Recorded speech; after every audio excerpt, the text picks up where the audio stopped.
Muchas gracias por acompañarnos una vez más a esta nueva entrega de Pulso Nacional. Agradecemos de manera muy sincera a los que nos siguen a través de BTV, Canal 36 y todas las frecuencias de cable a nivel nacional, y los que nos siguen también como Pulso Nacional TV en las redes sociales. Hoy tendremos una interesante entrevista con el licenciado Daniel Pou, destacado politólogo dominicano, investigador, académico y además especialista en seguridad ciudadana. Con él conversaremos sobre temas de mucho interés. Vamos a una pausa y regresamos de inmediato con nuestro invitado de hoy.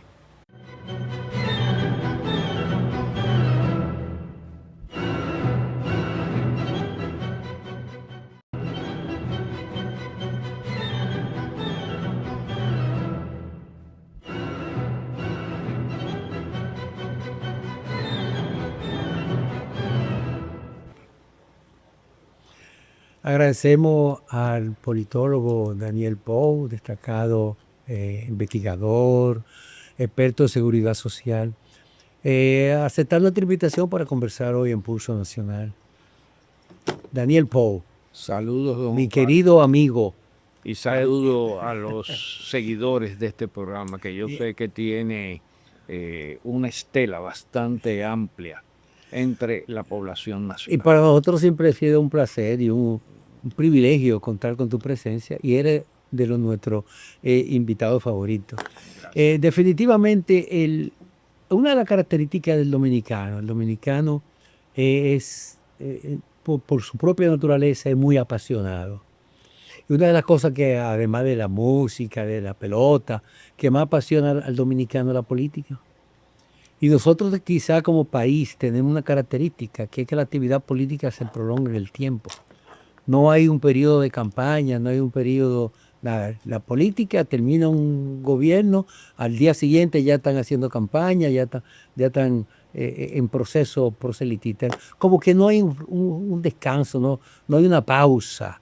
¿Qué es lo que pasa con la gente, con el país? ¿Cómo tú ves la situación política? Porque fíjate, faltan 3 años y medio para las elecciones, y ya todos los partidos políticos están en un proselitismo intenso. ¿Cómo tú ves la situación política del Mira, país actualmente? Hay varios factores. Vamos a empezar por tu primera pregunta, que la planteaste como introito para la conversación.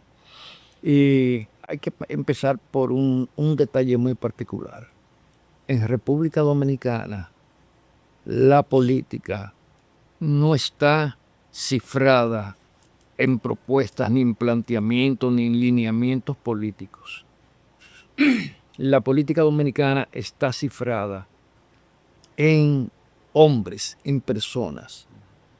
Por eso la política en República Dominicana se personaliza. No se discuten ideas, no se discuten propuestas, no se discuten planteamientos. Se discuten características personales de los actores de la política. Por eso es tan frecuente que en República Dominicana la forma de tratar a un político es atribuyéndole muchas veces características que no tienen, de tratándolo personalmente, y ya por último fregando el suelo con él en base a insultos de las más bajas denominaciones. Entonces, por eso la política se debate en el plano personal, no en el plano epistemológico del conocimiento del Estado, de las políticas públicas. Date cuenta que aquí ninguna campaña desde el 2012 ha tenido propuestas políticas. Incluso la ideología se ha perdido. No, Tú recordarás la época de los 70, 80, que los líderes políticos de esa época, Balaguer, Juan Bosch, Peña Gómez, representaban una corriente ideológica, ¿no? ¿Verdad? Socialdemocracia, democracia cristiana, liberalismo. Ahora no existe nada de eso, no hay una diferencia ideológica entre los diferentes partidos y mucho menos los candidatos. Bueno, porque las ideologías murieron ya hace mucho. ¿Cómo va a ser? Sí, no hay ideología, lo que hay son conveniencias, Intereses. lo que hay, sí, fanatismos, posiciones obtusas y algunas posiciones fundamentalistas que están empezando a emerger en la política dominicana, donde si tú no sientes desprecio por los migrantes haitianos, entonces tú eres un pro haitiano, se te estigmatiza, tú eres un traidor a la patria. Date cuenta que uno de los grupos precursores de esas manifestaciones contra los haitianos es un grupo que se llama la Antigua Orden Dominicana. Ahí no hay discurso político. Ahí sencillamente es la negación de los vínculos con un tipo de nacionalidad. Hay gente que son pro-yanquis y han apoyado todas las atrocidades que han hecho los norteamericanos en nuestro país, que los retrasaron más de 40 años cuando el golpe de Estado a Bosch, y que luego conlleva todo eso una guerra fratricida entre dominicanos, que murieron más de 4.500 personas, pero ellos siguen siendo patriotas aunque son pro-yanquis. Ahora no pueden ser pro haitianos porque los haitianos son negros, son pobres, son feos, son depredadores. Entonces, cuando tú te enfrentas con esa bagatela de discurso xenofóbico. Algunos incluso reivindican a Trujillo, que les regaló 4.500 kilómetros de la isla a Haití. Y consideran a Trujillo un patriota. Fíjate a ver la falta de consistencia. Es la contradicción. Sí, de toda esa gente. Entonces, esos son los que alumbran en el horizonte manifestar alguna postura ideológica. Una postura ideológica que más que postura ideológica es una postura patológica, claro. Patológica. Entonces, en ese plano es que se debate la política y muchas veces en los argumentos de fake news que aparecen en las redes sociales, donde cogen un documento oficial, le cambian la fecha, le cambian los montos y le atribuyen a alguien sin investigar. E incluso le atribuyen participaciones a gente que están muertos, ¿oíste? O que están en situación de interdicción ya, que no tienen ni siquiera juicio para confrontarse con el mundo real. Entonces, hay que tener un filtro muy grande y hay que saber elegir cuando usted quiere debatir política en República. ¿Por qué se da eso en la política dominicana? Bueno, primero, ¿qué impulsa ese comportamiento? Lo primero es que en República Dominicana el estatus de político no es un estatus que se alcance por un perfil profesional, sino que se alcanza en base a compras de comunicadores, a compras de grupos de corifeos que te esperan en los sitios, te aplauden, cogen en las redes sociales y te promueven como si realmente tú tuvieras alguna propuesta, pero que en definitiva no son propuestas, son detractores. A mí me dijo uno de esos seguidores de esos grupos que yo no hacía denuncias. Le digo, yo no hago denuncias porque yo no tengo documentos. Claro. O sea, de fundamento no puede fundar, ¿no? Para usted hacer denuncia, usted tiene que tener documentos. No, lo que pasa es que tú eres de este gobierno, pero yo ni siquiera soy del PRM.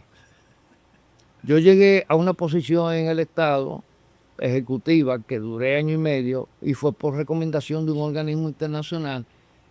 Cumplí mi cometido y salí. Es que además los puestos públicos no tienen que ser de un partido determinado. Porque aquí, el Estado es de todo. Aquí hay mucha gente. La creencia de que las posiciones públicas son exclusivamente para el partido que está en el poder. No. Y no puede ser. Y este partido, el PRM, ha sido uno de los partidos más abiertos en otorgarle posiciones a gente que no son necesariamente de su militancia. Bueno, tuvieron un ministro de Economía, Planificación y Desarrollo, Pavel Isa Contreras, que no es un militante del PRM. Sí. Y es raro Y en no, y este que- país que y un que- ministro no sea del partido. del partido. Y además de eso, también que hubo momentos que tuvo una confrontación directa porque asumió una posición contraria a la política del gobierno. Correcto. Y lo desafió y decidió y renunciar. decidió renunciar posteriormente a eso. Bueno, hay mucha gente que ha renunciado del gobierno, incluso que algunos no han sonado, porque yo entiendo que en cierta medida en el gobierno consideran que publicar una renuncia de un funcionario, eso da pie a un deterioro de la imagen del gobierno, ¿no? Y eso es natural. Cuando un funcionario, sobre todo un funcionario técnico profesional, no está de acuerdo con los lineamientos del gobierno, Sí, pues lo correcto es que renuncie. renunciar. Y eso es muy común en otros países. En En, otros Europa se renuncia no el gobierno, renuncia el gobierno completo. El gabinete completo le presenta renuncia, la pone a disposición del presidente. Claro. Eso aquí difícilmente. En Colombia los Sí. otros días también se fue casi todo el gabinete, Sí. hasta la vicepresidenta casi se va. Y hubo que hacer eso, unos ajustes y unos cambios. Y una Claro. cosa. El problema de la política dominicana tiene esa Es que no característica. tenemos políticos profesionales, lo que Eh, tenemos gente que llega a la política a medrar en el Estado para ver cómo consigue incrementar su nivel de vida, sus ingresos a través del Estado. Daniel, tú haces un señalamiento sumamente interesante que me llamó mucho la atención. Tú dices que aquí los partidos no tienen una diferenciación marcada ideológicamente, de que Ni los programáticamente. los programas de gobierno son vacíos. Se puede decir muchas cosas hermosas en un libro, un folleto, un programa de gobierno, pero a la hora de aplicar no se aplica. Y que el quehacer político gira en torno a la figura de quién es el candidato. O sea, el candidato es el partido. Y aquí ha pasado, pues, tenemos un ejemplo reciente, el caso de Leonel Fernández. Leonel Fernández sale del PLD, compra o funda un partido y lo hace a imagen y su semejanza. Y ahí se hace, es lo que diga él. Ese es el closet de él, donde él pone sus trajes. Después de su traje. Y ahí Correcto. nadie tiene derecho a pensar, ahí lo único que se hace es lo que diga el líder. Entonces, Los demás son súcubos. correcto. Entonces la política, generalmente en los procesos políticos electorales, lo que se debate es la figura del candidato. Y como tú señalas, siempre uno pondera las cualidades, otro todas las falencias que pueda tener, y en eso se basa. Pero no existe un contenido que yo diga, bueno, yo voy a votar por esta propuesta. Independientemente de quien la sostenga, me gustaría una propuesta que tenga una visión de futuro, una visión de Estado que nos garantice que en un determinado tiempo el país puede llegar a un estadio de desarrollo o algo así. No existe eso, es un vacío en eso. Entonces me gustaría, ¿cómo podríamos evaluar la superficialidad de los discursos de los políticos Ese es el en el país? Ese es el Es un obstáculo realmente, ¿tú crees? No, es el principal problema. Ah, Primero porque a la población se le distrae de lo que deberían de ser los principales temas de la agenda nación. los temas fundamentales. O sea, los temas fundamentales quedan desplegados. Se centran en el problema haitiano y cosas, pero que el problema haitiano no es el principal problema de República Dominicana. La Cultural, República ¿verdad? Dominicana tiene problemas de educación graves, gravísimos, que le impiden insertarse en el siglo XXI. Tiene problemas de salud graves. Medio ambiente. ¿eh? Medio ambiente también. Tiene problemas Serio medioambientales. problema medioambiental. Tiene problemas de una serie de cuestiones que tienen que ver con la propia legitimidad, las garantías que tú tienes en República Dominicana. Mira el problema del sector minero. Conceden licencias de exploración y luego que encuentran los minerales no lo pueden explotar porque la ley minera tiene un cáncamo clavado en el medio de ella que se llama la licencia social. Entonces, ¿qué hacen los caciquitos regionales? Que se empoderan de eso para impedir que los proyectos mineros pues, puedan tener vigencia. Para negociar. No, al final de cuentas, muchas veces ni atreven a negociar. Mira cómo nos encontramos que un reglón de la economía como La exportación de ferroníquel está detenida, Está detenida. con una situación bastante grave para el Estado. Porque si el Estado dominicano no le da permiso a la Falcondo a explotar todo el ferroníquel que hay en la franja que adquirieron ellos, que llega prácticamente de Bonao a Piedra Blanca, que el Estado va a tener que pagar de indemnización el potencial económico que tienen esos terrenos. Eso está establecido contractualmente. En contrato. Eso es casi 3 veces el ¿Y presupuesto. quién firmó ese contrato? Ahí hay que comenzar. ¿Quién firmó un contrato tan lesivo al país? No, porque que esos son contratos que son casi generales. Pero que un contrato en esa condición no debe ser. Porque si como no tampoco debió hacerse el de la Barrigol, que lleva 97 para ellos, un 3%. Y Barrigol sí es un contrato muy lesivo. Un sistema de minero que es perjudicial porque es a partir de químicos. Sí. El de ferroníquel no. El de ferroníquel es de extracción de minerales directos, sí. Es extracción de minerales hoy en día con métodos muy modernos, que ya no hay que arrasar montañas enteras como se hacía antes, porque hoy en día por satélite se sabe dónde están. La ubicación precisa. Entonces, pero aquí hubo gente que en La Vega y en Bonao se llenaron los bolsillos chantajeando a Falcondo.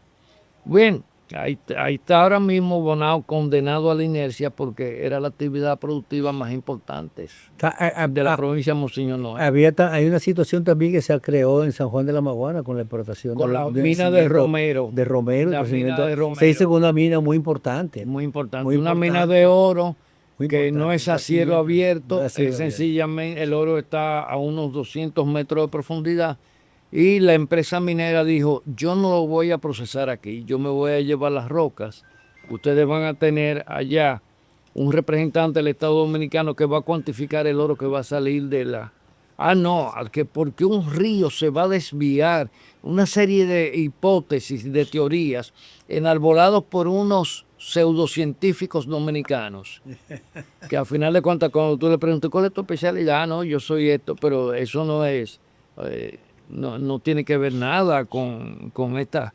Sí, pero eso nosotros lo sabemos.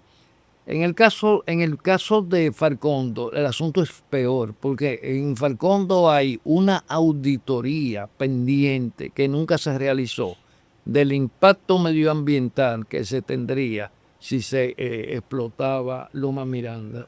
Pues eso nunca se hizo. Nunca se hizo. Bueno. Entonces, somos un país que nos movemos entre el Estado de Derecho y el vacío del Estado de Derecho. Un vacío. Definitivamente. Y así es el debate político. El debate político no es debate de propuesta. Entonces, como tú ves en el Congreso, en Francia, en España, donde se debaten temas de agenda. Claro. Mientras tanto, hay situaciones que todavía son más importantes y es el tema de la salud. O sea, aquí hay un problema.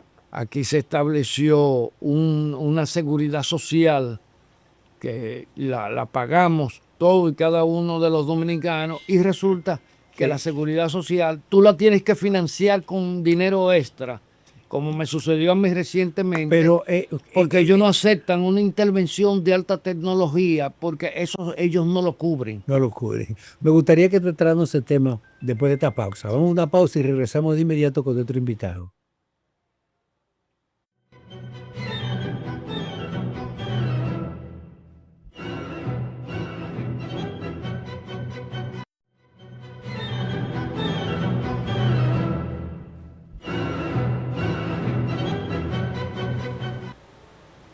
Conversamos con el licenciado Daniel Pou, destacado politólogo y especialista en seguridad pública. En el segmento anterior hablábamos, Daniel, sobre la situación que se ha creado en el país con el sistema dominicano de seguridad social.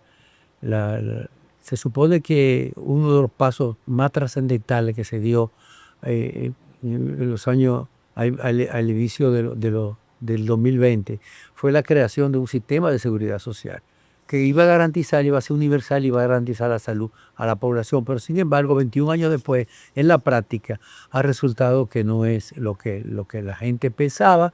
Hay una concentración de los recursos en manos de los grupos de poder, sobre todo el sector financiero, que son los que administran y controlan eso, y la población que paga un seguro médico, en este caso, o un seguro de retiro de salud, entonces no recibe los recursos y los tratamientos apropiados, porque la ARS se encargan de restringir eso. Bueno, ¿qué pasa con eso? ¿Cómo podemos revertir eso? Eso es la Eso es una trampa. Eso es una trampa. Eso, mira, eso es una cuestión hasta vergonzosa. ¿Cómo es posible que una persona se pase la vida trabajando, dejando la piel en una empresa, en una institución, y cuando le toca el retiro después de 40 y pico años de trabajo, inmediatamente pierde su derecho a la seguridad social? Increíble. O sea, increíble. No puede recibir un seguro de salud. Y entonces resulta que la otra alternativa es que él se inscriba en un seguro de salud sufragándolo él. Pero resulta que los seguros de salud no quieren ya personas que sobrepasen determinada edad porque consideran que son personas de alto riesgo. No rentables. No rentables, sí, porque ahí le puede dar un ACV, quedar hemipléjico. Una cantidad de enfermedades que pueden terminar siendo catastróficas. Entonces, cuando más, o sea, que ellos quieren asegurados jóvenes. Los jóvenes que no usan el seguro, lo pagan pero no lo usan. Y me gustó mucho una publicación de Procompetencia, que ayer o antes de ayer escuché a la responsable de esa dependencia del Estado. Una persona muy capaz, donde ella resalta, de acuerdo a un estudio que se ha hecho, de que el 70% de los afiliados están en 3 ARS.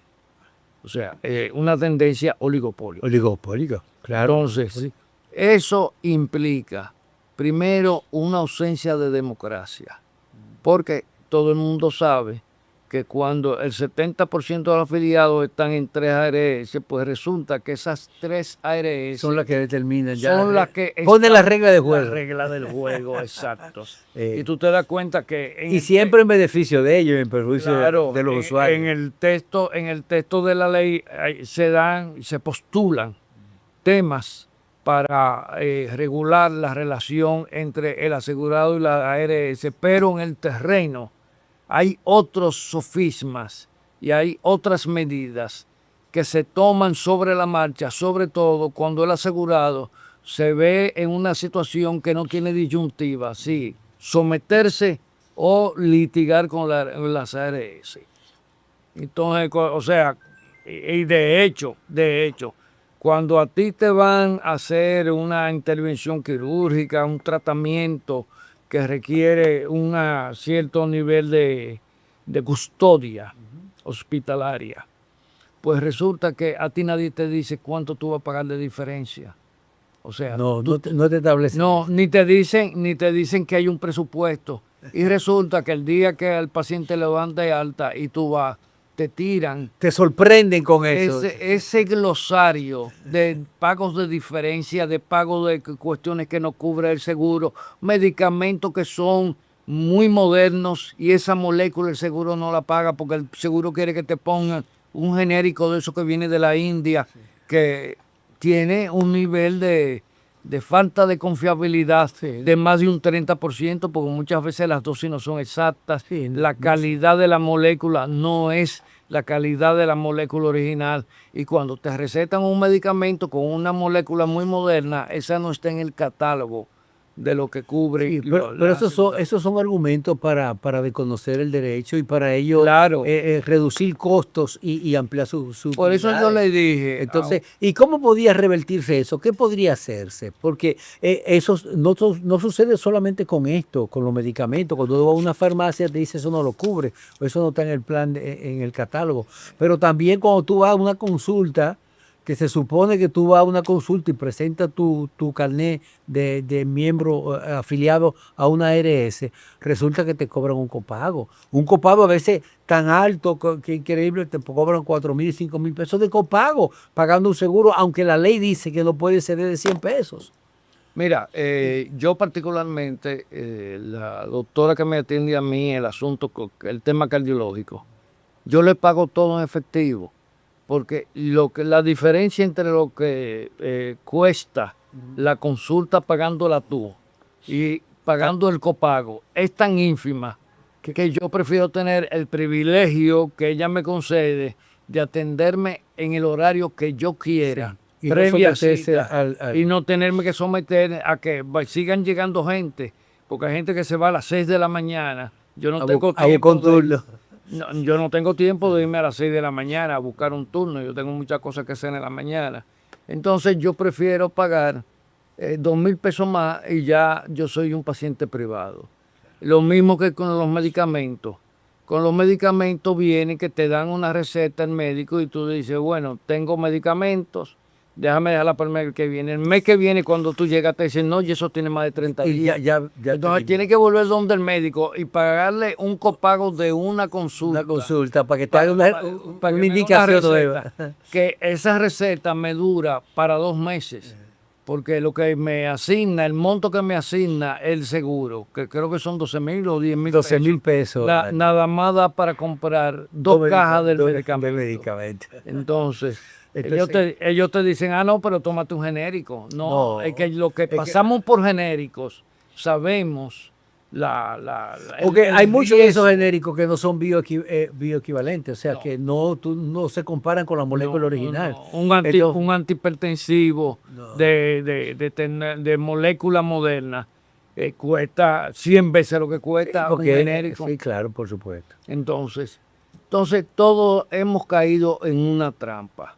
Por eso yo le decía, este fin de semana que pasó, que estuve en Higüey, en un evento de abogados y notarios, cómo repensar el derecho en el siglo XXI, yo le dije a los que hablaban de las bondades de la Constitución del 2010, usted coge esa Constitución y si usted es extranjero y no vive aquí, le parece que estará en el mejor país del mundo. Pero resulta que cuando usted va a la verdad y encuentra que entre instituciones públicas e instituciones privadas hay más de 50 sentencias del Tribunal Constitucional en situación de rebeldía, porque empresarios, porque personas privadas y porque funcionarios del gobierno se niegan a acatar. Cuando un gobierno desdice de su propia legitimidad,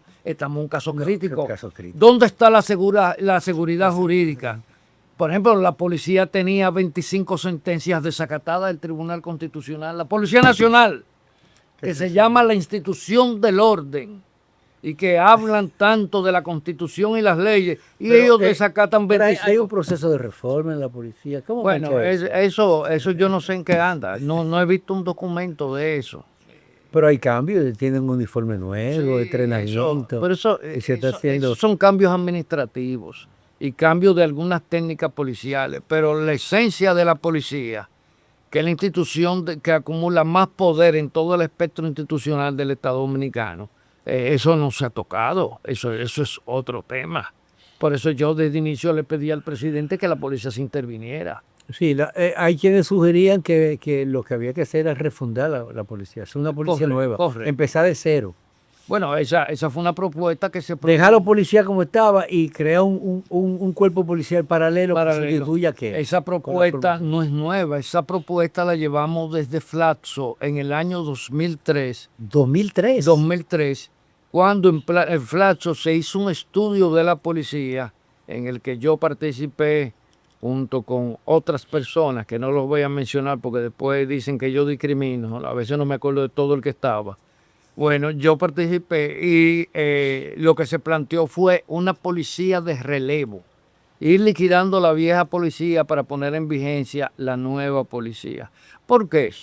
Porque yo estoy reformando a la policía, pero resulta que ese policía que acaba de salir de la academia, lo van a poner bajo la tutela de un coronel que tiene 30 años haciéndolo mal. Sí. Y va a seguir dando la orden y Y haciendo... va a seguir, entonces va a deformar a ese nuevo producto que está costó enfocado muchos con recursos otras prepararlo. características. Sí. Entonces son los temas, por eso esa vez se propuso el relevo de la policía, liquidación y relevo de la policía. Si se hubiera hecho en esa época, ya hoy en día nueva, completamente tendríamos una policía totalmente, pero como todo lo seguimos posponiendo, porque en este país no entienden la clase política. la continuidad del Estado. Que no, algo peor, es que la única manera de transformar el Estado dominicano es liquidando el viejo Estado. Y eso es uno de los temas. Pero eso se aplicaría no a la policía. Date cuenta se aplicaría a todo. que tenemos 15 años con una constitución y todavía esa constitución no cuenta con las leyes que se requieren para ser aplicada. Que es una constitución muy pobre porque el principal problema que tiene esa constitución es que no tiene contrapesos para ser efectivo los lineamientos de la constitución. No tiene contrapesos. Los contrapesos están bajo la discrecionalidad. Pero se supone que la Constitución es el pacto social. Bueno, Es lo que la sociedad, el pueblo dominicano acuerda para regirse. lo que pasa hasta que los insumos del pueblo dominicano, de la sociedad civil que se incorporaron a esa reforma constitucional, fueron selectivamente seleccionados, valga la redundancia, y los que implicaban una ruptura con el viejo pensamiento constitucional en aspectos que son muy importantes, no fueron asumidos. Porque hay que saber, y como le dije a los abogados, señores, el Estado de Derecho es un reflejo de las relaciones de poder que se producen en una sociedad, no viceversa. Por eso que en República Dominicana tenemos tan buenas leyes, pero tenemos tan malas prácticas. Porque las relaciones de poder no se transforman. El derecho no transforma las relaciones de poder. Lo que hace es legitimar las relaciones de poder. Y aquí ni siquiera, porque aquí, como te decía anteriormente, tener funcionarios públicos que se declaran en rebeldía frente a la sentencia del Tribunal Constitucional es la máxima vergüenza que podemos tener. Sí, así es.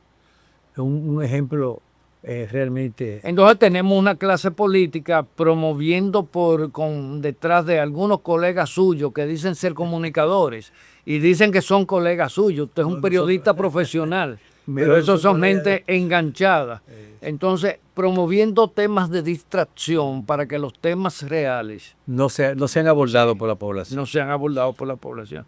El tema haitiano, eso es un tema, señores, delicado, sensitivo, y es un tema... Y se está haciendo esfuerzo por y es un tema de hecho, nación. ya esta semana se hubo una reunión en el del Consejo Económico Social para discutir, pero ese es un tema. Pero los problemas fundamentales, que es lo que tú señalas, Daniel, de que necesitan debatirse, necesitan dilucidarse y actuar en consecuencia.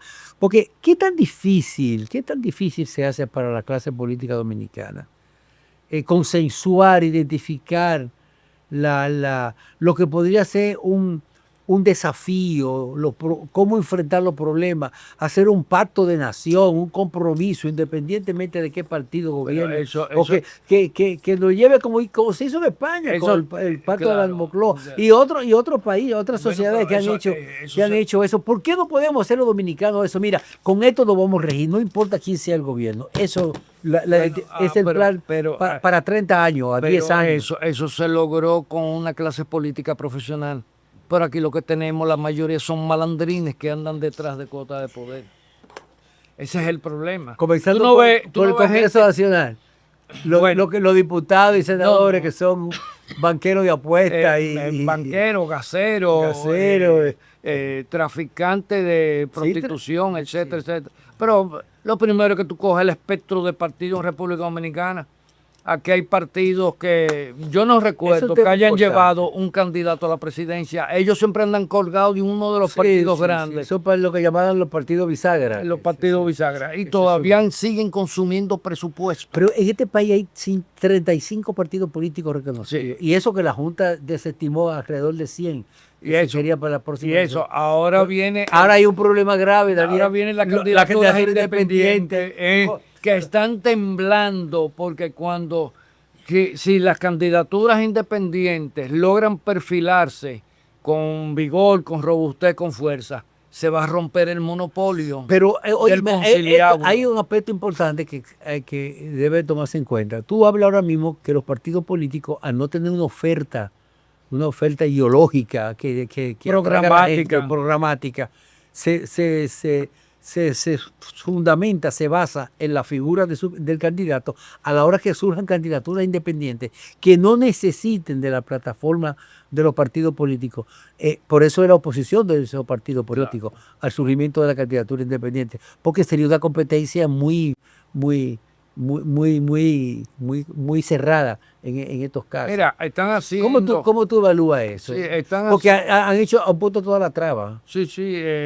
Incluso se habla de una nueva ley electoral para eliminar el concepto de candidatura independiente y obligar a que el que aspira a una posición política tenga que hacerlo a través de un partido. Pero que la Constitución dice que todo ciudadano tiene derecho y no dice que tiene que ser a través de un partido. De un partido político. No, pero ese es el problema. Ahí es que estriba el tema. Y por eso el pronunciamiento que hizo el Tribunal Constitucional, dándole asistencia al hecho mismo de que podrían existirla o coexistir la candidatura independiente. Sí, y yo estoy de acuerdo, porque va a romper el bloque hegemónico que tiene los partidos. Que anda lastrando la sociedad dominicana desde hace más de 50 años. Bueno, sí. Vamos a una pausa y continuamos con esta interesante conversación con el politólogo Daniel Pou.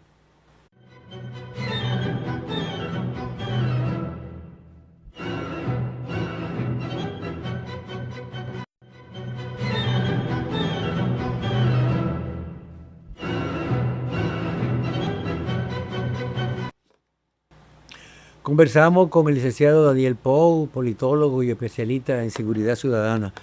El tema de la candidatura independiente es un tema sumamente interesante que va a dar mucho de qué hablar a medida que avance, nos acerquemos a la campaña electoral, y ya se habla de algunos esfuerzos a nivel legislativo para prohibir esa candidatura. Usted ha señalado que eso es una forma abierta, democrática y con fundamento constitucional, porque la Constitución le garantiza a todos los ciudadanos poder aspirar a una posición pública, o sea, a elegir y ser elegido.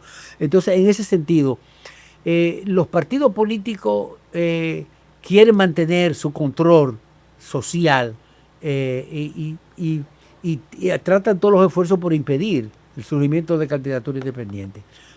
Pero sin embargo, los partidos políticos están ya iniciando todo lo que en violación incluso a los establecidos por la Junta Central Electoral, ya iniciaron pre-campaña y han escogido los candidatos prácticamente, y lo está haciendo el PLD, por ejemplo, que está anunciando o convocó a una reunión para poner un consenso y escoger quién podría ser un perfil del candidato, pero de hecho sería ya el candidato presidencial de ese partido con 3 años de anticipación en violación a lo que dice la ley, como lo hizo también en el proceso anterior.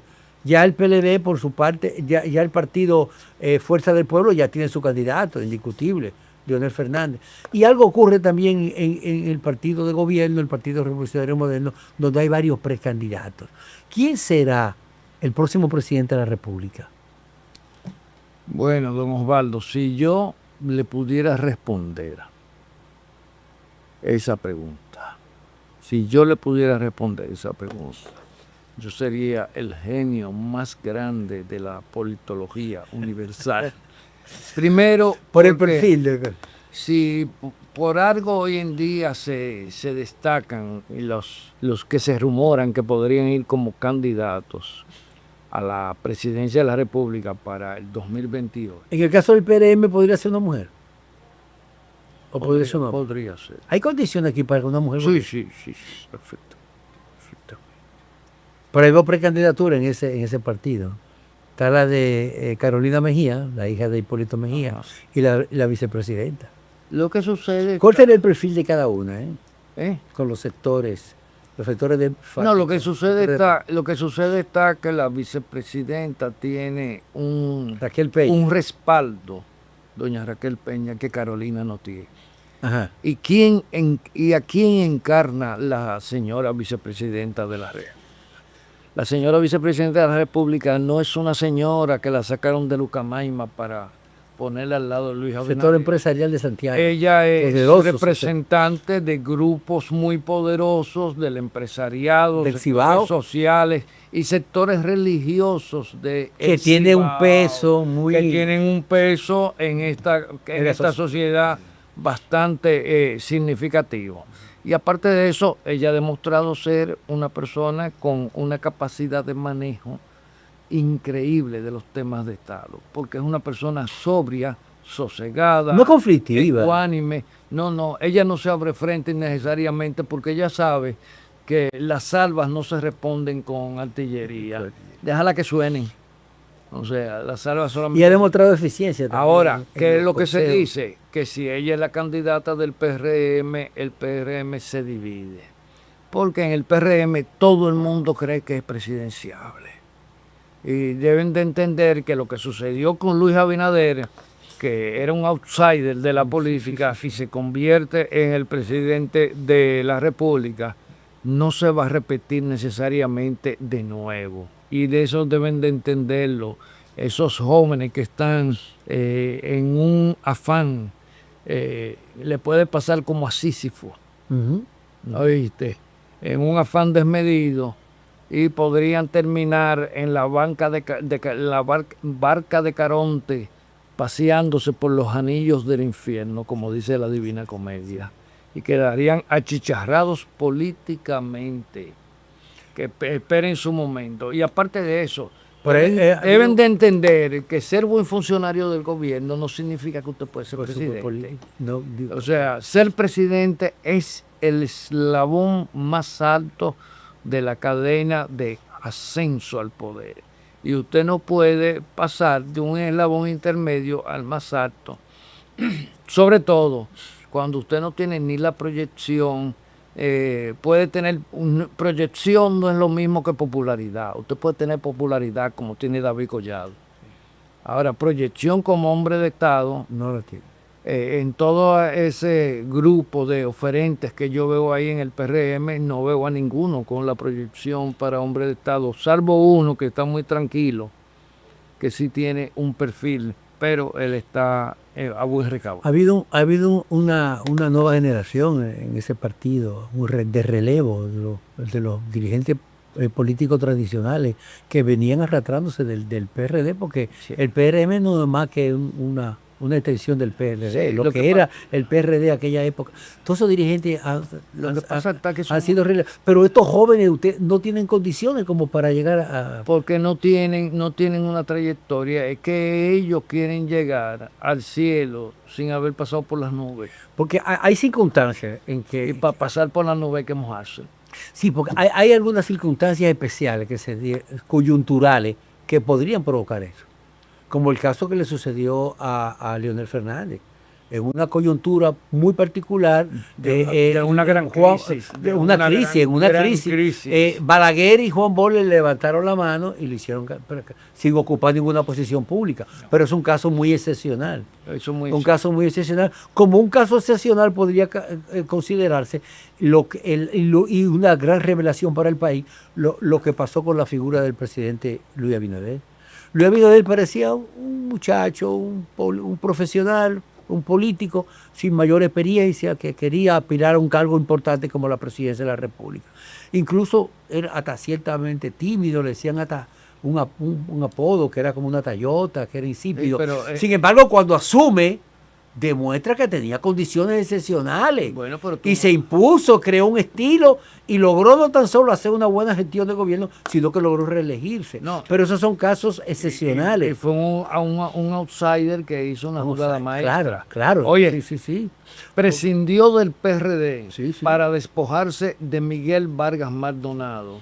Que era, Que era el único propósito de Miguel Vargas Maldonado era torpedearlo a él, porque Miguel Vargas nunca ha tenido ese perfil para ser para ser presidente. de la Al República. contrario, es un hombre con un hándicap ahí muy pesado. Entonces, que siempre se ha dicho que ha visto el Estado como un negocio para obtener beneficios, y cosa que no es incierta. Entonces, quiere exhibir su paso por la Cancillería. Y hay que decir que a él le dejaron un manual en la Cancillería donde de las pocas cosas que hizo, que no llegaban al 10% de la que le dejaron lista para hacer. Pero- Porque, y te lo dice una persona que me tocó evaluar para el Banco Mundial el eje 1 de la Estrategia Nacional de Desarrollo. Y todo lo que él hizo eran trabajos ya avanzados Ya por avanzados. el antiguo canciller. eh, Entonces, ¿qué sucede? Luis Abinader dice, para quitarme a Miguel Vargas de encima, tengo que despojarme del PRD. Me despojo, y fundó el PRM. Sí. Y se quitó el PRD de encima y todo lo que conlleva, incluyendo a Miguel Vargas Y Maldonado. arrancó con un discurso nuevo. Un discurso nuevo, logra anclar con un sector importante de la sociedad la clase dominicana, media. ya saturado de los desmanes, de las prácticas del PLD, y entonces pues supo colocar en la cresta de la ola la consigna.